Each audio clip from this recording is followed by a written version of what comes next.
While I was in post-secondary, I worked out at a summer camp one summer.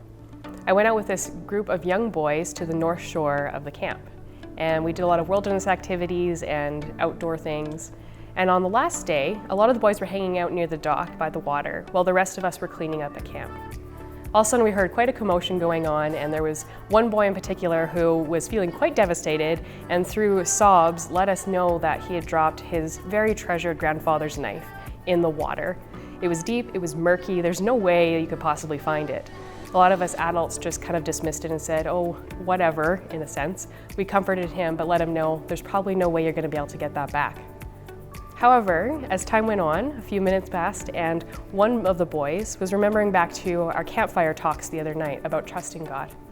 He prayed and he asked God to help him find the knife, rolled up his sleeve, and he reached down in the water, and sure enough, he pulled out this knife from the murky depths of that water. All of the boys cheered. The one boy stopped crying and held his treasured knife close to him once again, and also put it in a place where he wouldn't lose it. This really spoke to me and showed something to me from the youth that they were. And it showed me that God is so trustworthy. And yet, sometimes we don't think big enough for Him, for who He is. There's things that He wants to do that are so much greater than we can ask or imagine. Sometimes we can be passive in the ways that we pray or the ways that we approach God. But you see, God doesn't do whatever. God doesn't do too bad, like we told the boy.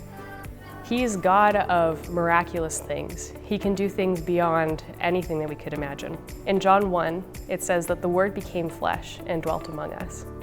God became personal and real and alive to us. And that's the kind of relationship that He desires to keep on having with us. He wants to journey through life with us. He loves and He cares about the desires of our hearts. Like this little boy did, he cared so much about this knife from his grandfather. God also cares about so much more than that, though.